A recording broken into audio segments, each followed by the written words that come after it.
Angola, Rwanda, Nigeria, Morocco, Tunisia, and Ghana.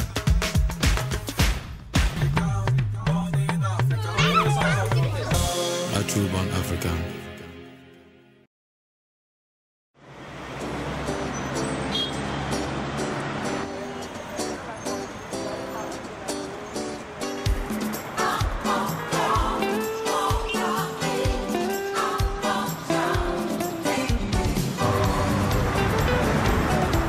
Yaoundé, capitale du Cameroun. Nous sommes en plein cœur de l'Afrique centrale. La ville a les apparences d'une métropole normale. Des artisans au génie évident sont à l'œuvre pour émerveiller l'œil du visiteur. Au milieu d'immeubles faits de pierre et de béton, ces créateurs ont sans aucun doute à cœur de rappeler que nous sommes en zone tropicale et que dans cette partie du continent, on peut retrouver en forêt divers animaux sauvages dont un aperçu en sculpture de toutes sortes est ici exposé de façon totalement gratuite.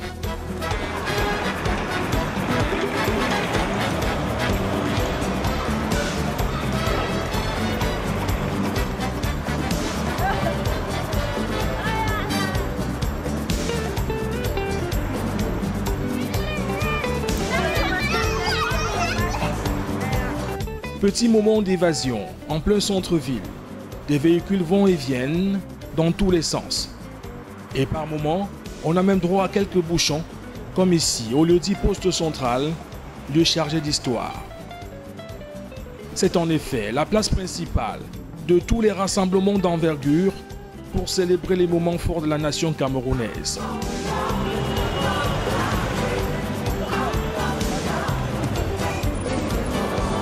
Le boulevard du 20 mai, du nom de la fête nationale, celle qui consacrait l'unité des Cameroun anglophones et francophones, juste à côté, reçoit alors des défilés militaires et civils sous les yeux du président de la République et de ses invités triés sur le volet.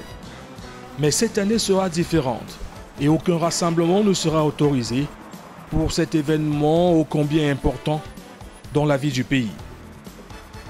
Et pour cause, le mal planétaire qui fait tant de victimes aux quatre coins du globe s'est invité au Cameroun et contraint le pays à s'adapter à certaines règles pour éviter le tueur invisible qu'est le coronavirus. Si dans la majorité des pays de l'Occident et même en Asie, la mesure première prise par les autorités était de confiner les populations, le caractère débrouillard vivant au jour le jour en l'absence d'un système social performant des Africains aura obligé les gouvernants à s'adapter avec les armes à leur disposition. C'est ainsi que le Premier ministre et tout le gouvernement camerounais a prescrit des mesures pour essayer de faire face en informant le peuple au jour le jour sur l'évolution de la pandémie. Les mesures prises par le gouvernement pour mener et gagner le combat que certains médecins ont très vite perdu, sans doute surpris par la rapidité de ce virus tueur. Permettez-moi d'avoir une pensée pour un de nos valeureux soldats, spécialistes en ORL, tombé sur le champ tôt ce matin, victime malheureusement du Covid-19. Je voudrais reconnaître en lui un professionnel acharné qui n'a eu de cesse de se donner à fond pour permettre aux patients et concitoyens de vivre en santé, notamment dans son domaine. Nous avons pris le soin de réviser notre stratégie et de mettre en place un plan de riposte à la pandémie au nouveau coronavirus qui devrait améliorer la situation de manière progressive. Cette stratégie s'articule autour de 4 axes. Le premier étant la recherche active des cas à travers notamment un testing massif généralisé des populations.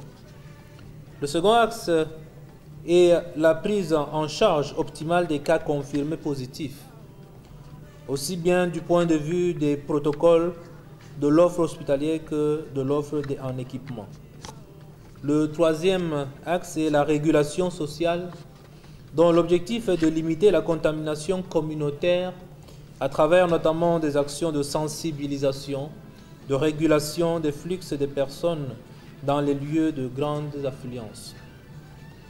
Enfin, le quatrième axe s'articule autour de la gouvernance et la redevabilité afin de mieux coordonner les actions entre les secteurs, assurer une gestion efficiente de la ressource humaine et garantir la nécessaire transparence dans la gestion des ressources mises à disposition.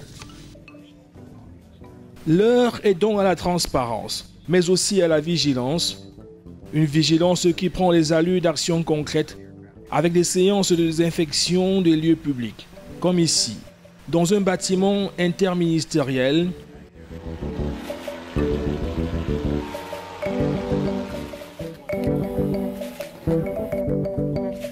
Ou encore au quartier Olembe, site réquisitionné pour placer en quarantaine tous les voyageurs foulant le territoire camerounais.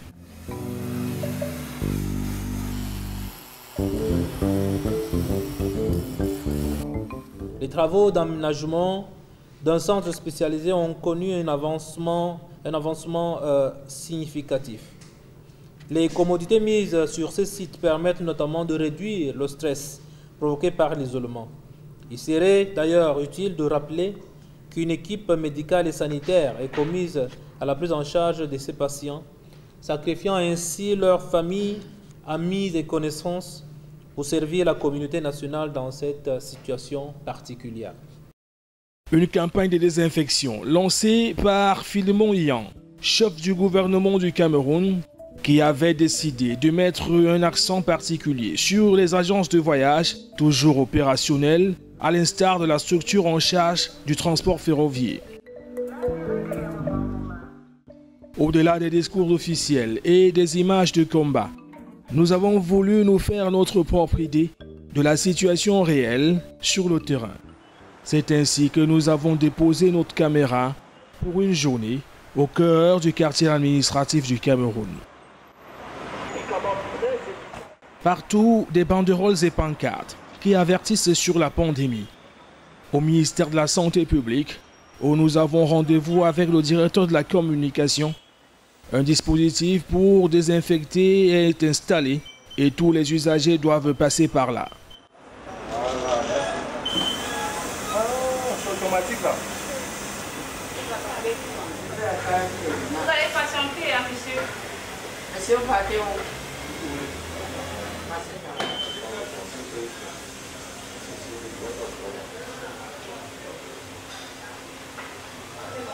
Merci. Le fonctionnaire va repréciser le discours qu'on tient sans cesse dans la rue auprès des populations et indiquer à nouveau la stratégie courante sur le continent africain que le reste de la planète a parfois peine à comprendre. On est également, en ce qui concerne les aspects de communication, ancré dans une démarche de sensibilisation grand public et à tous les niveaux, et aucun moyen, aucune méthode, aucune démarche n'est à négliger. Et pendant que nous discutons, vous voyez bien que mon téléphone sonne tout le temps parce qu'on est sursollicité en termes d'information. Et s'il sonne à cette fréquence, vous pouvez imaginer la fréquence du 15-10 au niveau du centre des opérations d'urgence. Donc, de manière ramassée, l'idée pour nous est surtout que nos frères, nos sœurs, nos populations intègrent bien que le virus à le nouveau coronavirus est bel et bien réel au Cameroun, je disais, est bel et bien réel au Cameroun, mais certaines personnes ont encore de la peine à intégrer que ce soit une vérité chez nous. On pense encore que c'est une maladie des Blancs, c'est une maladie des riches, c'est un virus qui est suffisamment intelligent pour nous choisir que les gens qui sont nantis ou aisés, que non. Mais l'autre chose aussi, c'est que dans un souci de préservation de l'identité des patients au coronavirus pour éviter toute stigmatisation, l'État du Cameroun n'a pas voulu, notamment à travers les démarches édictées par le Premier ministre du gouvernement, que nous puissions, comme on le voit dans certains pays, montrer les victimes, montrer les patients. Non. Certes, ce n'est pas une maladie de la honte, mais par souci, il y a le caractère humain africain qui nous caractérise, et nous devons préserver également la dignité de toutes ces personnes qui malheureusement ont été infectées au nouveau coronavirus. Donc disons qu'en gros, il est bon que nous continuions d'observer toutes les mesures barrières, les mesures d'hygiène, les règles d'hygiène usuelles édictées par le gouvernement et l'OMS, cela reste, j'ai envie de dire, la voie du salut pour contenir la propagation et pour aider l'État du Cameroun à maîtriser rapidement la situation et éradiquer le Covid-19 dans notre pays.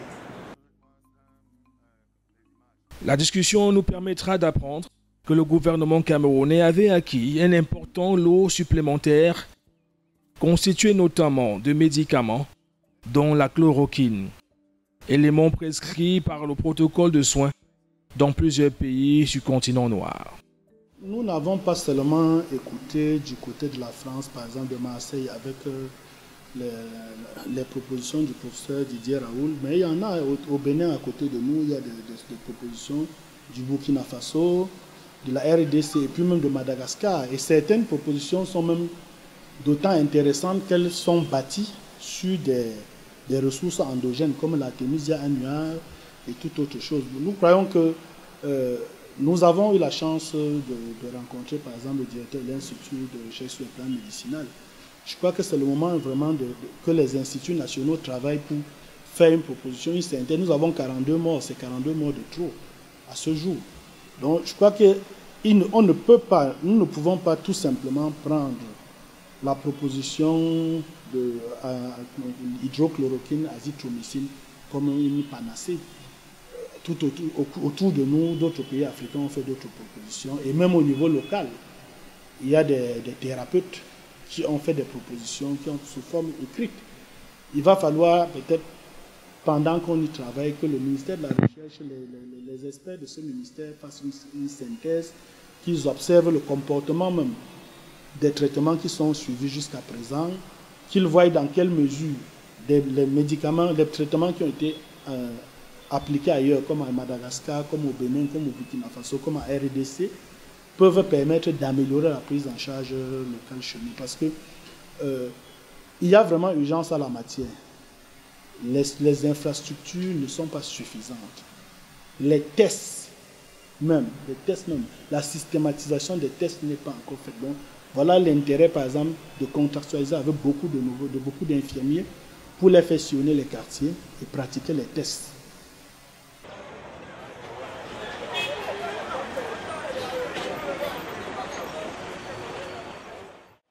Ces hôpitaux qui n'auront pas accepté de nous ouvrir leurs portes sont donc plus que jamais sollicités et prêts, d'après les discours officiels, à faire face dans un pays qui a franchi le cap de 1000 infectés et plus de 50 morts.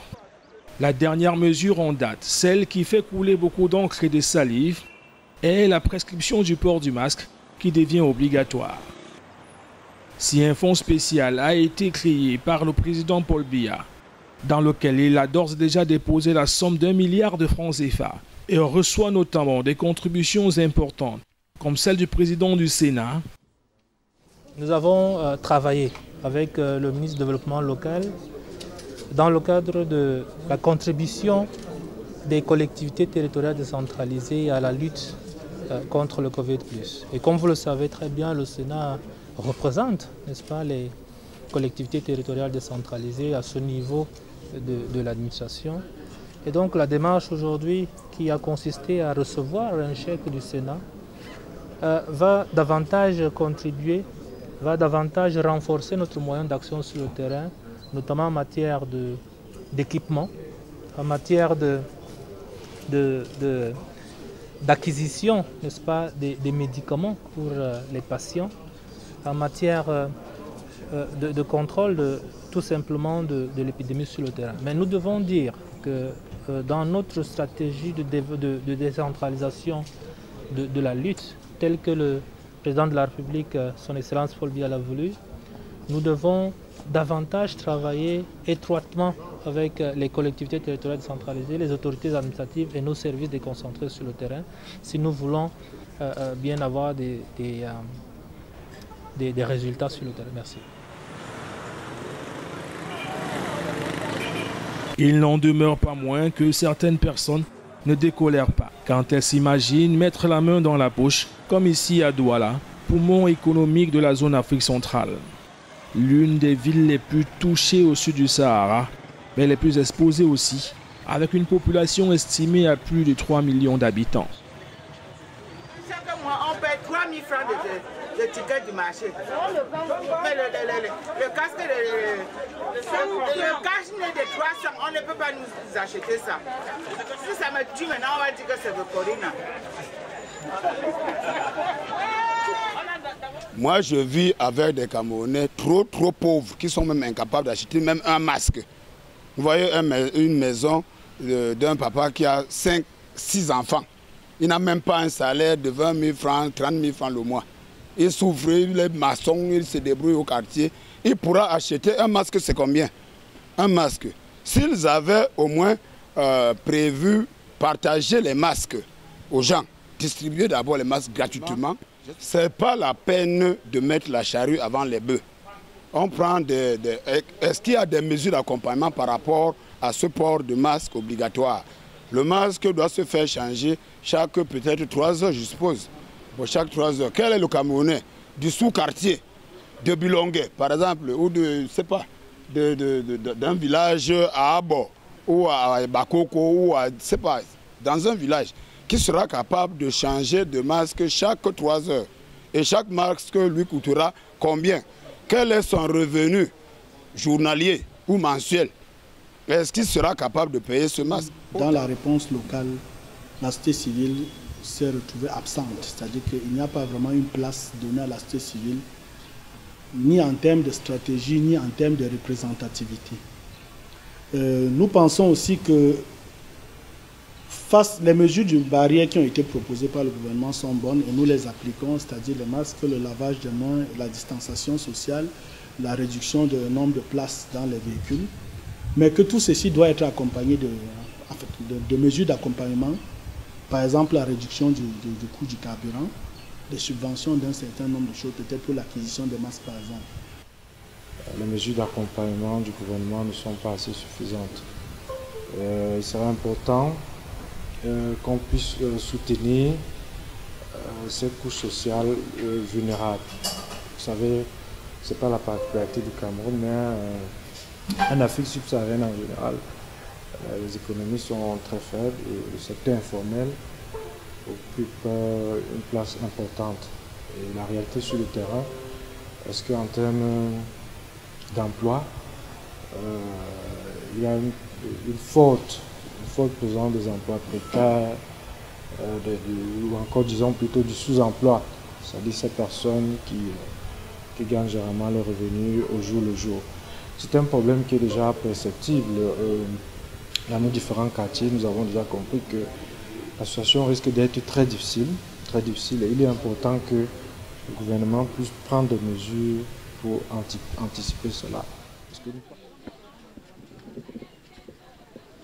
Préoccupations importantes donc, qui n'empêchent pas ces hommes et femmes, pour l'essentiel vivant de l'économie informelle, à se débrouiller avec les moyens du bord, comme dans ces marchés bondés de monde, à Bepanda, zone populaire, ou encore Ndokoti, où les conducteurs de moto-taxi se côtoient dans une promiscuité effrayante.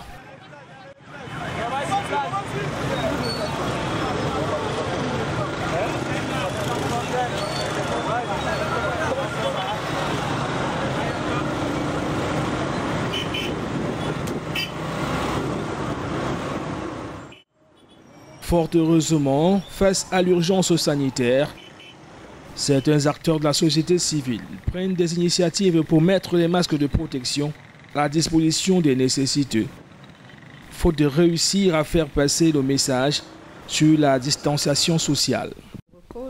Dans ces activités de promouvoir les droits de l'homme et d'accompagner le gouvernement dans la lutte contre le Covid, a donc conçu des masques que nous appelons masques de recoute et que nous avons l'intention de produire pour distribuer gracieusement à la population pour la protéger.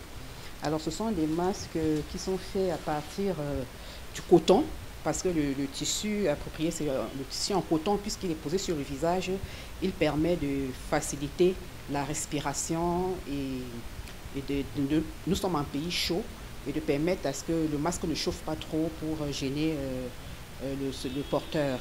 Alors il est fait de 2 tissus, 2 couches de tissu, Mais seulement nous l'avons conçu spécialement avec une pochette, à l'intérieur de laquelle nous introduisons un mouchoir jetable, un Kleenex. Et le rôle du Kleenex, c'est de jouer le rôle de filtre, pour empêcher que les postillons qui peuvent contenir le virus ne puissent pénétrer, parce que quand vous voyez la matière avec laquelle le Kleenex est fait, il peut très bien stopper le virus qui est vraiment une particule très très infime. Et donc nous avons préféré ce modèle-là pour être convaincus qu'il ne s'agit pas seulement de protéger contre autre chose, la saleté, mais vraiment de protéger contre le virus. Et donc on met le Kleenex et puis à la fin de la soirée ou de la journée, vous retirez votre Kleenex, vous lavez votre masque. À côté des masques de protection, on prend soin ici de rappeler à toutes fins utiles qu'il faut songer à se laver les mains de façon régulière, en attendant l'avènement d'un vaccin qui viendra définitivement, qui sait, mettre le genre humain à l'abri du Covid-19. En parlant de vaccin, la grosse polémique autour de cette pandémie sur le continent africain tourne autour de ce mot. Un mot qui, par temps normal, devrait rassurer. En effet, des scientifiques français proposaient très récemment, en pleine émission télévisée sur une chaîne française, d'expérimenter des vaccins tests actuellement en confection en France sur le territoire noir. Une proposition qui a eu le mérite de soulever un véritable tollé dans la communauté des scientifiques et même au sein de l'Organisation mondiale de la santé. Et donc on espère quand même d'avoir des chiffres suffisamment importants pour avoir une valeur statistique. Si je peux être provocateur, est-ce qu'on ne devrait pas faire cette étude en Afrique où il n'y a pas de masque, pas de traitement, pas de réanimation, un peu comme c'est fait d'ailleurs pour certaines études dans le sida, où chez les prostituées, on essaye des choses parce qu'on sait qu'elles sont hautement exposées et elles ne se protègent pas. Qu'est-ce que vous en pensez ? Alors vous avez raison, et d'ailleurs on est en train de réfléchir en parallèle à une étude en Afrique justement pour faire ce même type d'approche avec le BCG, un placebo. Je dis carrément non à ce genre d'initiative. Les vaccins qu'on fabrique en Europe et qu'on apporte chez nous, pourquoi est-ce que nous sommes les cobayes? Nous ne sommes pas les cobayes. Nous ne sommes pas des animaux, nous ne sommes pas des singes, qui nous considèrent en tant qu'hommes d'abord. Pourquoi ça a commencé chez eux, on commence pas à faire les vaccins là-bas et les tester là-bas chez eux? Pourquoi forcément en Afrique? Non, nous ne pouvons pas accepter ça, d'accepter l'injection de l'ERT qui disent que ou c'est le vaccin de Corona ou c'est quoi là, nous ne pouvons pas accepter ça vraiment. Moi personnellement, mon point de vue est clair là-dessus. Je ne permets pas qu'on teste cela dans notre continent. Qu'il aille ailleurs, pas ici. Nous ne sommes pas les cobayes. Les radios locales ont au fait de poser le débat sur la table, comme ici à Sky One, l'une des radios les plus célèbres de la capitale du Cameroun. Le ton était plutôt agressif. On a entendu parler, des gens se sont prononcés pour dire non vraiment, venez parler votre vaccin ici, allez avec votre vaccin là-bas. Pensez-vous qu'il faudrait un vaccin qui vient d'ailleurs ou bien on peut trouver la solution sur place avec des chercheurs, des tradithérapeutes et tout ce qui se peut bien manipuler les écorces et autres. Oui, il faut d'abord soigner avant d'envisager le vaccin. On n'arrive pas déjà à guérir, on n'arrive pas déjà à trouver le médicament. L'intérêt du vaccin est donc quoi? Et c'est pour ça que je suis d'ailleurs d'accord avec ceux qui estiment que c'est une autre forme de domination et surtout d'exploitation dans le sens de nous envoyer dans l'au-delà et venir certainement exploiter nos terres. Et c'est pour ça que les voix se lèvent pour dire non au vaccin. Pourquoi le vaccin vise l'Afrique? Pourquoi la phase expérimentale des vaccins vise l'Afrique? Et surtout aujourd'hui, s'il faut parler du vaccin, il devait aller d'abord là où véritablement ce virus sévit. Présentateurs et panélistes à l'unanimité vont manifester leur mécontentement face à cette sollicitude dont l'Afrique aurait très bien pu se passer. Peut-être subi une injection, une expérience. Une injection venant d'où? les vaccins qui viendraient des partenaires de Mais je n'ai jamais entendu, depuis que j'écoute ces informations-là, qu'on soignait le Covid avec une injection. Tout au contraire, même la santé publique, j'ai vu ce qu'on demandait aux gens, les prescriptions que la santé publique de mon pays, je parle de mon pays. À l'intérieur, là, je n'ai pas vu l'injection. L'injection dont vous me parlez, général, ici, ce n'est pas un vaccin. Vaccin, prévention peut-être. Des partenaires au développement. Je vous assure que dans les forêts de mon village, à la périphérie de Yaoundé, je peux trouver les bambous, les coupes, l'omphole. Mais est-ce que la dose est homologuée? La dose est homologuée. Est-ce que pour soigner le problème? Ici, on va même plus loin pour indiquer le caractère jugé criminel d'une telle proposition, en n'oubliant pas de rappeler que, pendant trop longtemps, le continent africain a été le terrain de jeu des Occidentaux et que les choses devraient changer du tout au tout. Finalement, à la question par où devrait-on commencer l'expérimentation de ces vaccins qui vont de la vie des experts sortis très bientôt dans divers laboratoires, la réponse ici est claire et tranchée. Je pense que l'Afrique chaque fois a été utilisée comme les cobayes, parce que chaque fois quand il y a des choses très dangereuses, on teste en Afrique. Pourquoi chaque fois en Afrique? Qu'on essaie aussi en Europe, parce que je ne pense pas que nous, avec ce que nous vivons ici, nous avons aussi des chercheurs, nous avons des scientifiques. Pourquoi ne pas nous permettre nous-mêmes de travailler dans le domaine et essayer de trouver les méthodes à notre guise? Pourquoi chaque fois l'Europe veut nous montrer qu'ils ont la suprématie pour dominer l'Afrique? Je pense que la réaction même, ça me rend très surpris même. Je suis à Barsouji, chaque fois quand il y a quelque chose qui se passe là-bas, on teste en Afrique. Moi, je ne suis pas d'accord. Et je pense que l'Afrique doit prendre son destin en main. Parce que nous n'allons pas toujours attendre d'eux. Nous avons déjà évolué. Nous sommes plus au Moyen-Âge. 50 ans après l'indépendance, on continue toujours de nous manipuler. Je crois que c'est une manipulation des Européens et je suis contre cela. Au Bénin, à côté de nous, il y a des propositions du Burkina Faso, de la RDC et puis même de Madagascar. Et certaines propositions sont même d'autant intéressantes qu'elles sont bâties sur des ressources endogènes comme la Tunisie annuelle. Nous vivons de quoi? De nos arbres. De nos arbres que nous faisons bouillir et nous avons des doses. Vous parlez d'automédication. Non, nous avons des doses. On sait que pour un enfant, c'est une cuillerée à soupe. Pour un adulte, c'est un demi-verre, ou alors un verre entier. Et selon le degré de maladie, selon le degré de maladie, quand vous rencontrez les praticiens, ils ont des doses. Nous sommes une série de couturières qui avons des machines déjà, donc nous allons plus chercher des machines et nous avons toute cette équipe qui pourra se mettre au travail pour produire ces masques en quantité. En attendant, l'Afrique et les Africains, conscients de l'impossible confinement général des populations, se protègent comme elle peut, avec ce qu'elle a, en espérant des lendemains meilleurs pour renouer avec ses habitudes. Que ce soit à Yaoundé, à Douala, Libreville, Brazzaville, Djamna, on attend désormais des jours meilleurs avec quelques appréhensions, en espérant reprendre les vieilles bonnes habitudes bien d'ici, comprendre une séparante ou un dernier pot avant de se dire au revoir.